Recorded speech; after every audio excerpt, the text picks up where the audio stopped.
नमस्कार। सबसे बड़ा सवाल देख रहे हैं आप, मैं हूं आपके साथ पूजा। आज सवाल कि आखिर दिल्ली के कट्टर ईमानदार मुख्यमंत्री अरविंद केजरीवाल है कहां?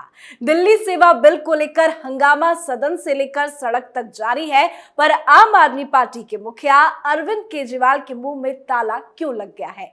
आखिर क्यों अरविंद केजरीवाल का कोई बयान सामने नहीं आया?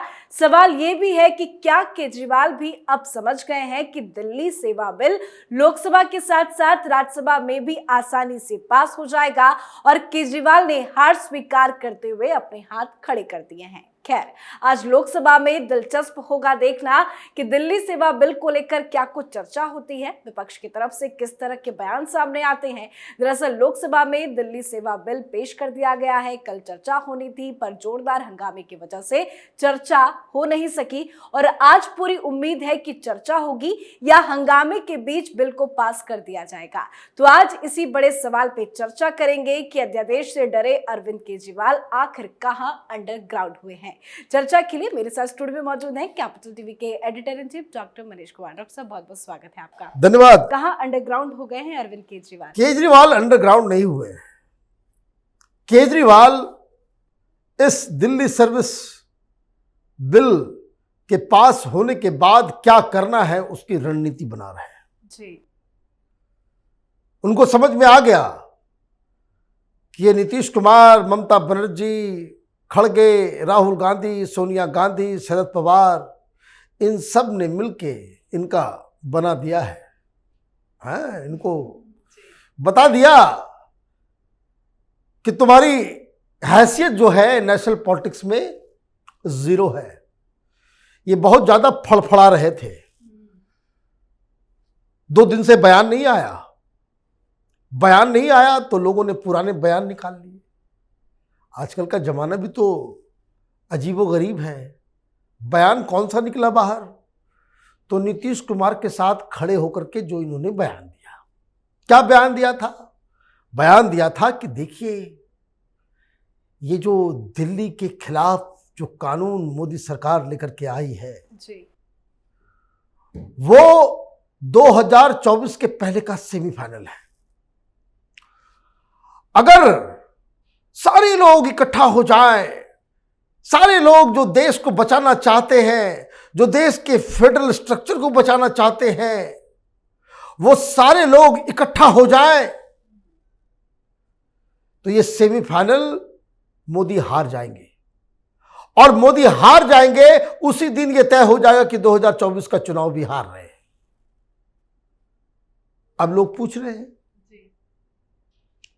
कि 2024 अगर इस बिल को अगर मोदी पास नहीं करवा पाते, राज्यसभा में, संसद के अंदर वो हार जाते, तो वो 2024 भी हार जाएंगे। तो अब वो अगर जीत जाते हैं तो 2024 भी जीतेंगे।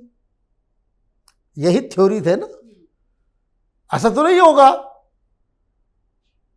कि भाई मैच कोई भी कितना रन बनाए जीतेगी एक ही पार्टी, नहीं होगा ऐसा। आपने कहा कि भाई ये सेमीफाइनल है, अगर हम जीत गए तो 2024 का चुनाव मोदी हार जाएंगे। यही तो केजरीवाल कह रहे थे। तो अब आप हार गए। नीतीश कुमार आए बाएं साएं हाथ हिला उला करके उन्होंने कह दिया था कि हम सब जगह घूम के जाएंगे, इसको हराएंगे, मोदी को उसमें बिल्कुल फंसा देंगे। लीजिए, खुद फंस गए। फिर इन्होंने क्या किया? फिर ये घूम घूम के सबको बताने लग गए कि देखिए, ये हिंदुस्तान के संविधान के ऊपर हमला है, ये मोदी तानाशाह है, ये आज कानून ला करके हमारे हाथ पैर काट रहे हैं। कल दूसरे राज्यों में भी यही होगा। इसलिए सारे चीफ मिनिस्टर एक हो जाओ। मैं सब चीफ मिनिस्टर के पास जाऊंगा और ये बताऊंगा कि मोदी का जो है वो डिजाइन क्या है। उनकी योजना है कि भाई गवर्नर के जरिए, राष्ट्रपति के जरिए, अपने लोगों के जरिए वो राज्य सरकारों की ताकत अपने हाथ में लेकर के सारी सरकारों को जो है वो पंगु बनाना चाहते। यही कह रहा था ना जी। रामलीला में बड़ी सी रैली भी की थी। कितना बड़ा रैली किया था, आदमी आया नहीं उसमें है। कहाँ लाखों लोग इकट्ठा करने के लिए 20-30 हजार लोग आए थे। यही बात वो कह रहे थे रैली में भी, सारे लोग इकट्ठा हो जाओ।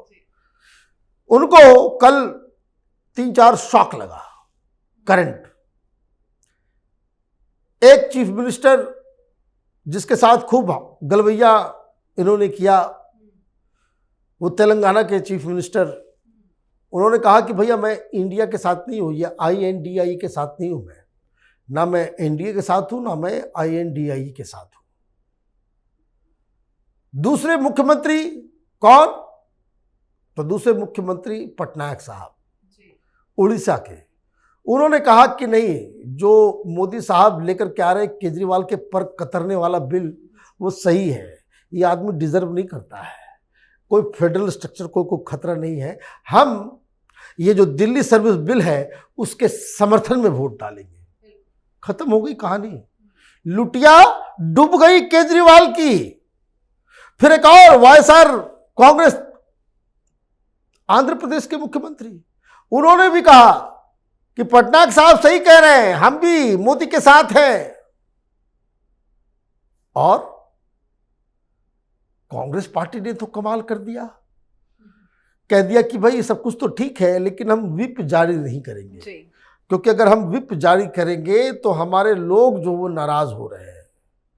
दिल्ली में हमारा संगठन टूट के कगार पे है, पंजाब में हमारा संगठन टूट के कगार पे है, गुजरात में संगठन हमारा टूट के कगार पे है, गोवा वालों ने भी धमकी दी है, हिमाचल वालों ने भी मना किया है, उत्तराखंड वालों ने भी मना किया है, सारे लोग मना कर रहे हैं भाई इस केजरीवाल के साथ हाथ मत मिलाओ, ये सांप है, इसको दूध पिलाओगे तुमको ही डसेगा।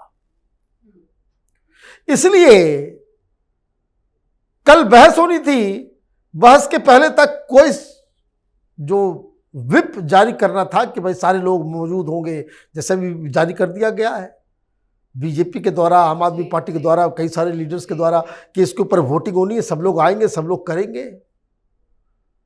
तो अब केजरीवाल को 3-4 शॉक लग गया जी।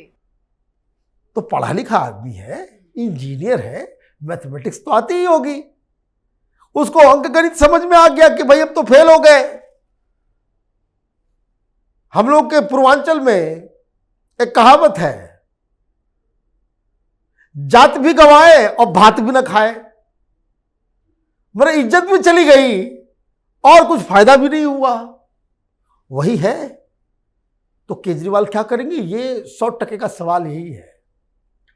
केजरीवाल शांत इसलिए है, उन्होंने क्या हो गया, बहुत मिन्नतें हमने कर ली, पटना में बहुत बेइज्जती करवा ली, ये खड़गे साहब उम्र में हमसे ज्यादा है, तो क्या हुआ, डांट डपट के हमें भगा दिया वहां से। फिर किसी तरह से हमें बहला फुसला करके ये लोग कर्नाटक लेके चले गए, लेकिन ढाक के 3 पात, ये कभी संदीप दीक्षित को आगे कर देते हैं, कभी ये जो है माकन साहब को आगे कर देते हैं, उनसे उल्टे पुल्टे बयान दिलवा देते हैं। तो ये हमसे अब नहीं होगा। अब मैं आपको केजरीवाल की स्ट्रेटजी के बारे में बताता हूं। जिस तरह से उधर BRS KCR ने कह दिया कि ना मैं NDA ना मैं INDA, केजरीवाल अगला नंबर पे आएगा, ये कहेगा कि नहीं, ये मजबूरी का गठबंधन है, ये कांग्रेस पार्टी कह चुकी, ये मजबूरी कांग्रेस की होगी, हमारी कोई मजबूरी नहीं है। मैं इन चोर उचक्कों के साथ, इन घोटालेबाजों के साथ, ये कमीशन खाने वाले लोगों के साथ, इन बेईमान लोगों के साथ मैं कोई गठबंधन नहीं करूंगा। मैं तो देश के संविधान को बचाने के लिए, इस बिल के विरोध के लिए हम इन लोगों के साथ गए थे। अब तो प्रधानमंत्री का दावेदार मैं भी हूं, यही होगा। अब देश को जिसको बचाना है वो हमारे साथ आए, क्योंकि ये कांग्रेस वाले और ये बीजेपी वाले मिले हुए दोनों देश को बर्बाद करेंगे, यही होना है। और ये जब होगा तो राहुल गांधी किसको मुंह दिखाएंगे, उसको समझ में नहीं आ रहा। सोनिया गांधी जो बार बार फोन करके केजरीवाल को के साथ मिन्नतें कर रही थी, तो उसका क्या होगा। ये अभिषेक मनु सिंघवी जो करोड़ों कमा चुके इस आम आदमी पार्टी के पाप को धोने के चक्कर में, कोर्ट में जाते हो मुफ्त में थोड़ी जाते हैं।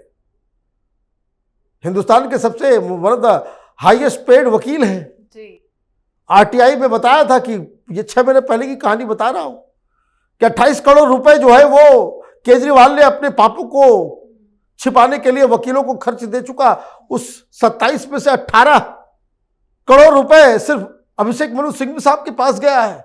कैसे मुंह दिखाया जाएगा? लेकिन what ever said and done, अगर ये बिल पास हो जाता है, केजरीवाल इस गठबंधन में नहीं रहेगा। ये गठबंधन कांग्रेस पार्टी की मजबूरी है, केजरीवाल की कोई मजबूरी इसमें है ही नहीं। जी बिल्कुल, बहुत बहुत धन्यवाद समझाने के लिए। धन्यवाद। तो एक बात तो साफ है कि लोकसभा और राज्यसभा दोनों सदनों में दिल्ली अध्यादेश बिल आसानी से पास हो जाएगा और केजरीवाल कुछ कर भी नहीं सकेंगे। एक एक कर विपक्षी पार्टियां भी पीएम मोदी के साथ आ रही है, बिल का समर्थन करने वाली है, जो केजरीवाल के लिए बहुत बड़ा झटका है। और यही वजह है कि केजरीवाल चुप बैठे हैं, ना चर्चा कर रहे हैं, ना कोई बयान दे रहे हैं, बस रणनीति बनाने में लगे हुए हैं। इस मुद्दे पर आप अपनी राय कमेंट करके जरूर लिखें। देखते रहिए कैपिटल टीवी। नमस्कार।